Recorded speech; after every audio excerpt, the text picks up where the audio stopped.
Hello, जय हिंद, नमस्कार दोस्तों। आप सभी का स्वागत है आपके अपने YouTube channel mission target classes में।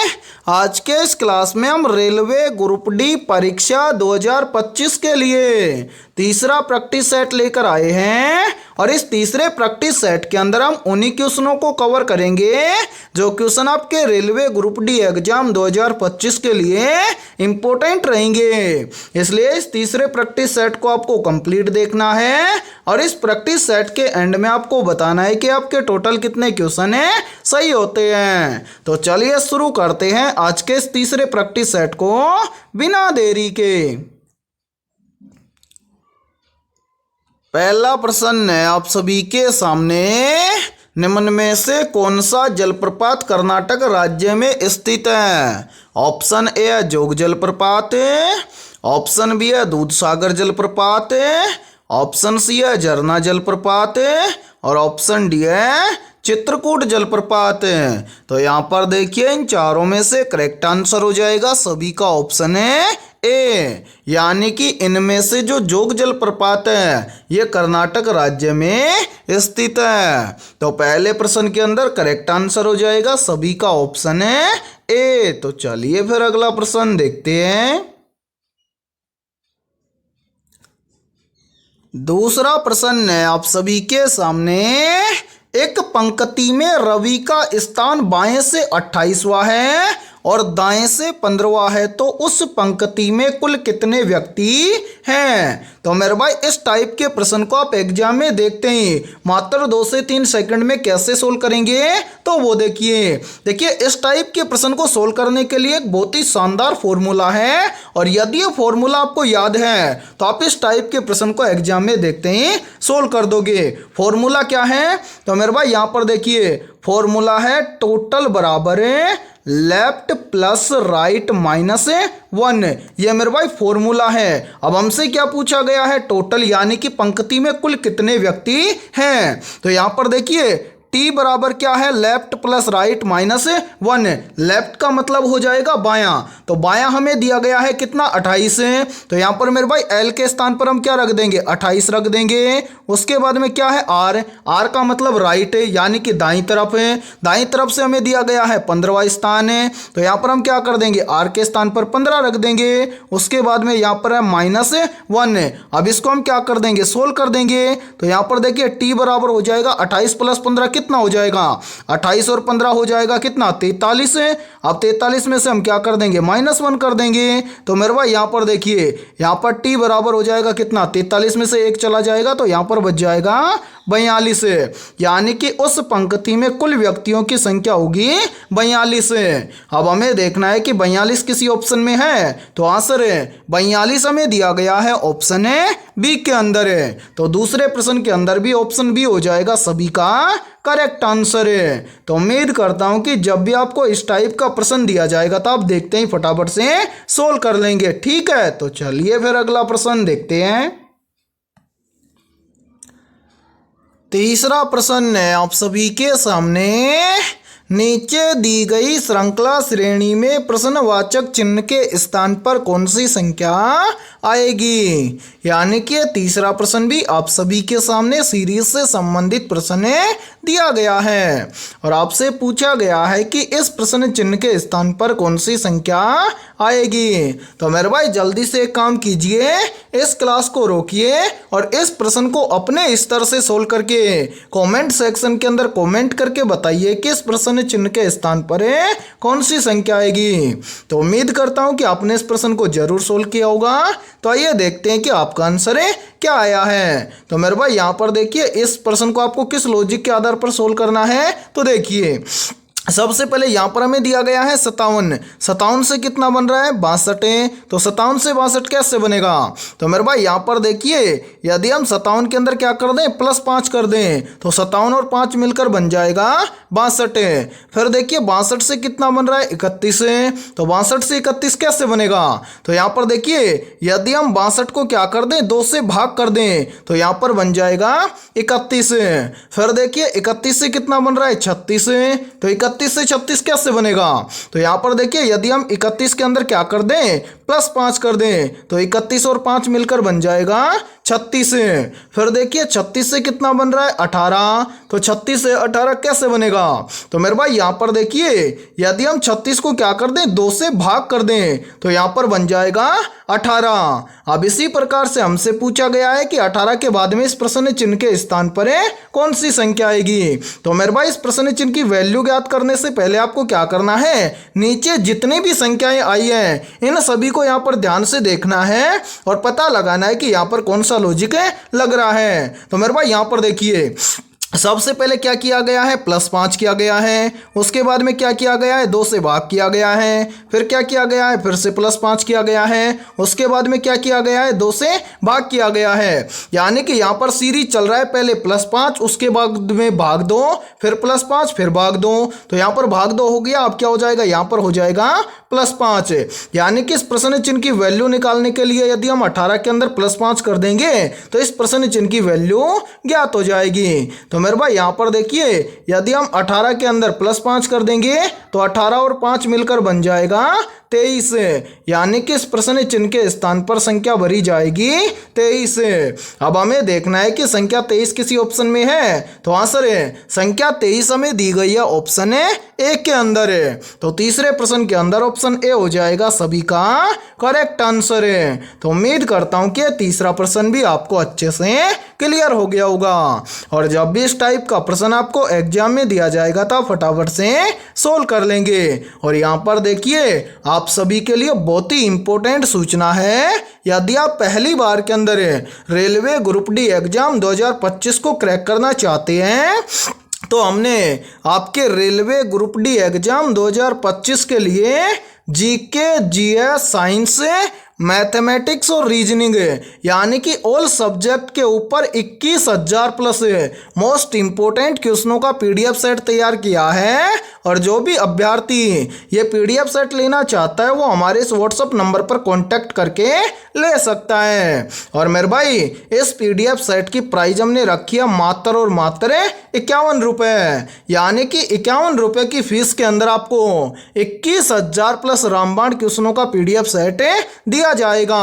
और ये सभी क्वेश्चन आपको सॉल्यूशन के साथ में मिलने वाले हैं। और मैं आप सभी को एक गारंटी देता हूं, यदि आप रेलवे ग्रुप डी एग्जाम 2025 से पहले यदि आप इन 21,000 क्वेश्चनों को अच्छे से तैयार कर लेते हो तो आप पहली बार के अंदर रेलवे ग्रुप डी एग्जाम को क्रैक कर जाओगे। तो मेरे भाई जल्दी से जाइए और इस व्हाट्सएप नंबर पर आप कांटेक्ट करके इस पीडीएफ सेट को ले लीजिए और एग्जाम से पहले अपनी तैयारी को मजबूत बना लीजिए। और इसी के साथ में हमारे इस यूट्यूब चैनल पर जितनी भी क्लासेज होंगी उन सभी क्लासों का फ्री पीडीएफ सेट आपको हमारे व्हाट्सएप ग्रुप के ऊपर मिल जाएगा। ठीक है, तो चलिए फिर अगला प्रश्न देखते हैं। चौथा प्रश्न है आप सभी के सामने, बेरी बेरी रोग किस विटामिन की कमी के कारण होता है? ऑप्शन ए है विटामिन सी की कमी के कारण है, ऑप्शन बी है विटामिन ई की कमी के कारण है, ऑप्शन सी है विटामिन B1 की कमी के कारण है और ऑप्शन डी है विटामिन ए की कमी के कारण है। तो यहाँ पर देखिए इन चारों में से करेक्ट आंसर हो जाएगा सभी का ऑप्शन है सी, यानी कि बेरी बेरी रोग विटामिन B1 की कमी से होता है। तो चौथे प्रश्न के अंदर करेक्ट आंसर हो जाएगा सभी का ऑप्शन है सी। तो चलिए फिर अगला प्रश्न देखते हैं। पांचवा प्रश्न है आप सभी के सामने, हल्दी घाटी का युद्ध किस वर्ष लड़ा गया था? ऑप्शन ए है वर्ष 1526 में, ऑप्शन बी है वर्ष 1535 में, ऑप्शन सी है वर्ष 1576 में और ऑप्शन डी है वर्ष 1581 में। तो यहाँ पर देखिए इन चारों में से करेक्ट आंसर हो जाएगा सभी का ऑप्शन है सी, यानी कि हल्दी घाटी का युद्ध वर्ष 1576 में लड़ा गया था। तो पांचवें प्रश्न के अंदर करेक्ट आंसर हो जाएगा सभी का ऑप्शन है सी। तो चलिए फिर अगला प्रश्न देखते हैं। छठा प्रश्न है आप सभी के सामने, प्रोजेक्ट टाइगर किस वर्ष शुरू किया गया था? ऑप्शन ए वर्ष 1965 में, ऑप्शन बी है वर्ष 1973 में, ऑप्शन सी है वर्ष 1980 में और ऑप्शन डी है वर्ष 1992 में। तो यहाँ पर देखिए इन चारों में से करेक्ट आंसर हो जाएगा सभी का ऑप्शन है बी, यानी कि प्रोजेक्ट टाइगर है वर्ष 1973 में शुरू किया गया था। तो छठे प्रश्न के अंदर करेक्ट आंसर हो जाएगा सभी का ऑप्शन है बी। तो चलिए फिर अगला प्रश्न देखते हैं। सातवां प्रश्न है आप सभी के सामने, भारत के किस राज्य को भारत का अन्न भंडार कहा जाता है? ऑप्शन ए पंजाब राज्य को, ऑप्शन बी है बिहार राज्य को, ऑप्शन सी है उत्तर प्रदेश राज्य को और ऑप्शन डी है हरियाणा राज्य को। तो जल्दी से बताइए इन चारों में से करेक्ट आंसर है क्या होगा। आपसे पूछा गया है कि भारत के किस राज्य को भारत का अन्न भंडार कहा जाता है। तो यहाँ पर देखिए इन चारों में से करेक्ट आंसर हो जाएगा सभी का ऑप्शन है ए, यानी कि भारत के पंजाब राज्य को भारत का अन्न भंडार कहा जाता है। तो सातवें प्रश्न के अंदर करेक्ट आंसर हो जाएगा सभी का ऑप्शन है ए। तो चलिए फिर अगला प्रश्न देखते हैं। आठवां प्रश्न है आप सभी के सामने, कौन सा विटामिन रक्त का थक्का जमाने में मदद करता है? मेरे भाई मोस्ट इंपोर्टेंट प्रश्न है ये, तो जल्दी से बताइए इन चारों में से करेक्ट आंसर है क्या होगा। आपसे पूछा गया है कि कौन सा विटामिन रक्त का थक्का जमाने में मदद करता है। तो यहाँ पर देखिए इन चारों में से करेक्ट आंसर हो जाएगा सभी का ऑप्शन है सी, यानी कि विटामिन के रक्त का थक्का जमाने में मदद करता है। तो आठवें प्रश्न के अंदर करेक्ट आंसर हो जाएगा सभी का ऑप्शन है सी। तो चलिए फिर अगला प्रश्न देखते हैं। नौवां प्रश्न है आप सभी के सामने, भागीरथी नदी व अलकनंदा नदी किस स्थान पर आकर मिलती है? ऑप्शन ए है देवप्रयाग में, ऑप्शन बी है देहरादून में, ऑप्शन सी है हरिद्वार में और ऑप्शन डी है गंगोत्री में। तो यहाँ पर देखिए इन चारों में से करेक्ट आंसर हो जाएगा सभी का ऑप्शन है ए, यानी कि भागीरथी नदी व अलकनंदा नदी ये दोनों देवप्रयाग स्थान पर आकर मिलती हैं। तो नौवें प्रश्न के अंदर करेक्ट आंसर हो जाएगा सभी का ऑप्शन है ए। तो चलिए फिर अगला प्रश्न देखते हैं। 10वां प्रश्न है आप सभी के सामने, निम्नलिखित में से खादी उत्सव किस राज्य में मनाया जाता है? मेरे भाई मोस्ट इंपोर्टेंट प्रश्न है ये, तो जल्दी से बताइए इन चारों में से करेक्ट आंसर क्या होगा।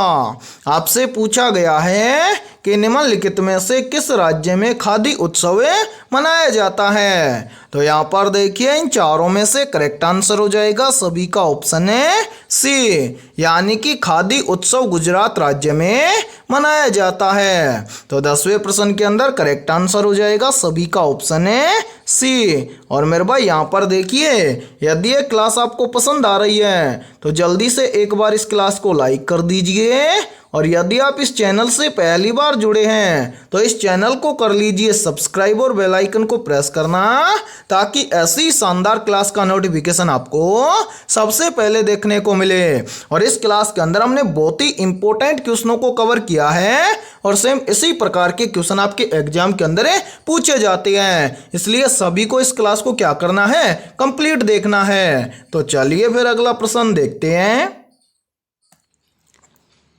11वां प्रश्न है आप सभी के सामने, भारत में पंचवर्षीय योजनाएं किसके अंतर्गत आती थी? ऑप्शन ए नीति आयोग के अंतर्गत, ऑप्शन बी है वित्त आयोग के अंतर्गत, ऑप्शन सी है योजना आयोग के अंतर्गत और ऑप्शन डी है राज्य सरकार के अंतर्गत। तो यहाँ पर देखिए इन चारों में से करेक्ट आंसर हो जाएगा सभी का ऑप्शन है सी, यानी कि भारत में पंचवर्षीय योजनाएं योजना आयोग के अंतर्गत आती थी। तो 11वें प्रश्न के अंदर करेक्ट आंसर हो जाएगा सभी का ऑप्शन है सी। तो चलिए फिर अगला प्रश्न देखते हैं। 12वां प्रश्न है आप सभी के सामने, कोलकाता हाई कोर्ट की स्थापना कब हुई थी? ऑप्शन ए वर्ष 1862 में, ऑप्शन बी है वर्ष 1866 में, ऑप्शन सी है वर्ष 1948 में और ऑप्शन डी है वर्ष 1966 में। तो यहाँ पर देखिए इन चारों में से करेक्ट आंसर हो जाएगा सभी का ऑप्शन है ए, यानी कि कोलकाता हाई कोर्ट की स्थापना हुई थी वर्ष 1862 में। तो 12वें प्रश्न के अंदर करेक्ट आंसर हो जाएगा सभी का ऑप्शन है ए। तो चलिए फिर अगला प्रश्न देखते हैं। 13वां प्रश्न है आप सभी के सामने, निम्न में से कौन सा तत्व केवल एक इलेक्ट्रॉन देता है? ऑप्शन ए है सोडियम है, ऑप्शन बी है हीलियम है, ऑप्शन सी है ऑक्सीजन है और ऑप्शन डी है नाइट्रोजन है। तो यहाँ पर देखिए इन चारों में से करेक्ट आंसर हो जाएगा सभी का ऑप्शन है ए, यानी कि जो सोडियम तत्व है ये केवल एक इलेक्ट्रॉन देता है। तो 13वें प्रश्न के अंदर करेक्ट आंसर हो जाएगा सभी का ऑप्शन है ए। तो चलिए फिर अगला प्रश्न देखते हैं। 14वां प्रश्न है आप सभी के सामने, काली मिट्टी को किस नाम से जाना जाता है? तो यहाँ पर देखिए इन चारों में से करेक्ट आंसर हो जाएगा सभी का ऑप्शन है बी, यानी कि काली मिट्टी को रेगुड़ के नाम से जाना जाता है। तो 14वें प्रश्न के अंदर करेक्ट आंसर हो जाएगा सभी का ऑप्शन है बी। तो चलिए फिर अगला प्रश्न देखते हैं। 15वां प्रश्न है आप सभी के सामने, निम्न में से अंतर्राष्ट्रीय परिषद का अध्यक्ष कौन होता है? ऑप्शन ए है राष्ट्रपति, ऑप्शन बी है प्रधानमंत्री, ऑप्शन सी है गृह मंत्री और ऑप्शन डी है विदेश मंत्री। तो जल्दी से बताइए इन चारों में से करेक्ट आंसर है क्या होगा? आप सभी से पूछा गया है कि निम्न में से अंतर्राष्ट्रीय परिषद का अध्यक्ष कौन होता है? तो यहाँ पर देखिए इन चारों में से करेक्ट आंसर हो जाएगा सभी का ऑप्शन है बी, यानी कि अंतर्राष्ट्रीय परिषद का अध्यक्ष होता है प्रधानमंत्री। तो 15वें प्रश्न के अंदर करेक्ट आंसर हो जाएगा सभी अभ्यर्थियों का ऑप्शन है बी। ठीक है, तो चलिए फिर अगला प्रश्न देखते हैं। 16वां प्रश्न है आप सभी के सामने, निम्नलिखित में से द्रविड़ शैली किससे संबंधित है? ऑप्शन ए है चित्रकला से, ऑप्शन बी है नृत्य शैली से, ऑप्शन डी है वास्तुकला से और ऑप्शन डी है संगीत से। तो जल्दी से बताइए इन चारों में से करेक्ट आंसर है क्या होगा? आपसे पूछा गया है कि निम्नलिखित में से द्रविड़ शैली किससे संबंधित है? तो यहाँ पर देखिए इन चारों में से करेक्ट आंसर हो जाएगा सभी का ऑप्शन है सी, यानी कि द्रविड़ शैली वास्तुकला से संबंधित है। तो 16वें प्रश्न के अंदर करेक्ट आंसर हो जाएगा सभी का ऑप्शन है सी। तो चलिए फिर अगला प्रश्न देखते हैं। 17वां प्रश्न है आप सभी के सामने, किस भारतीय राज्य को पूर्व का स्कॉटलैंड कहा जाता है? मेरे भाई मोस्ट इंपोर्टेंट प्रश्न है ये, और इस प्रश्न पर चाहे आप स्टार लगा लेना, क्योंकि इस बार ये प्रश्न एग्जाम के अंदर पूछा जा सकता है। पूछा गया है कि किस भारतीय राज्य को पूर्व का स्कॉटलैंड कहा जाता है? तो यहाँ पर देखिए इन चारों में से करेक्ट आंसर हो जाएगा सभी का ऑप्शन है सी, यानी कि मेघालय जो भारत का राज्य है इसको पूर्व का स्कॉटलैंड कहा जाता है। तो 17वें प्रश्न के अंदर करेक्ट आंसर हो जाएगा सभी का ऑप्शन है सी। तो चलिए फिर अगला प्रश्न देखते हैं। 18वां प्रश्न है आप सभी के सामने, इंडियन मेडिकल एसोसिएशन की स्थापना कब हुई थी? ऑप्शन ए वर्ष 1915 में, ऑप्शन बी है वर्ष 1930 में, ऑप्शन सी है वर्ष 1928 में और ऑप्शन डी है वर्ष 1936 में। तो जल्दी से बताइए इन चारों में से करेक्ट आंसर क्या होगा? आपसे पूछा गया है कि इंडियन मेडिकल एसोसिएशन की स्थापना कब हुई थी? तो यहाँ पर देखिए इन चारों में से करेक्ट आंसर हो जाएगा सभी का ऑप्शन है सी यानी कि वर्ष 1928 में इंडियन मेडिकल एसोसिएशन की स्थापना हुई थी। तो 18वें प्रश्न के अंदर करेक्ट आंसर हो जाएगा सभी का ऑप्शन है सी। तो चलिए फिर अगला प्रश्न देखते हैं। 19वां प्रश्न है आप सभी के सामने। भारत का प्रथम परमाणु बिजली घर कहाँ आरंभ किया गया था? तो यहाँ पर देखिए इन चारों में से करेक्ट आंसर हो जाएगा सभी का ऑप्शन है सी यानी कि भारत का प्रथम परमाणु बिजली घर आरंभ किया गया था तारापुर में। तो 19वें प्रश्न के अंदर करेक्ट आंसर हो जाएगा सभी का ऑप्शन है सी। और मेरे भाई यहाँ पर देखिए आप सभी के लिए बहुत ही इंपॉर्टेंट सूचना है। यदि आप पहली बार के अंदर रेलवे ग्रुप डी एग्जाम 2025 को क्रैक करना चाहते हैं तो हमने आपके एग्जाम के लिए मोस्ट इंपोर्टेंट 21,000 प्लस क्वेश्चनों का पीडीएफ सेट तैयार किया है। जो भी अभ्यर्थी पीडीएफ सेट लेना चाहता है वो हमारे इस व्हाट्सएप नंबर पर कांटेक्ट करके ले सकता है। व्हाट्सएप नंबर है 7374826893। ये हमारा व्हाट्सएप नंबर है। इस व्हाट्सएप नंबर पर आप कांटेक्ट करके इस पीडीएफ सेट को ले सकते हैं। और मेरे भाई इस पीडीएफ सेट की प्राइस हमने रखी है मात्र और मात्र 51 रुपये, यानी कि 51 रुपये की फीस के अंदर आपको रामबाण 21,000 क्वेश्चनों का पीडीएफ सेट दिया जाएगा।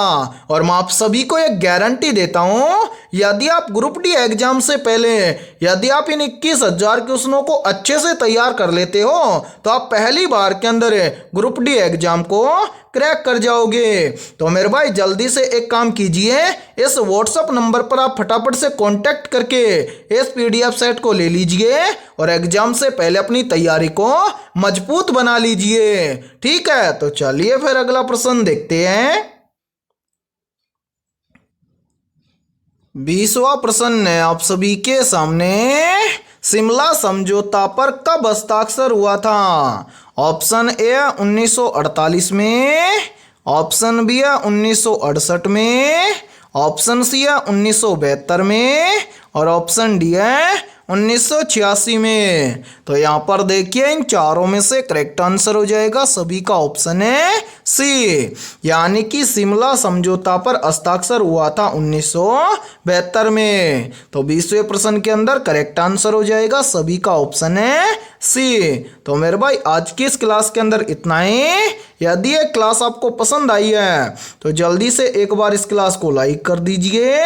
और यदि आप इस चैनल से पहली बार जुड़े हैं तो इस चैनल को कर लीजिए सब्सक्राइब और बेल आइकन को प्रेस करना, ताकि ऐसी शानदार क्लास का नोटिफिकेशन आपको सबसे पहले देखने को मिले।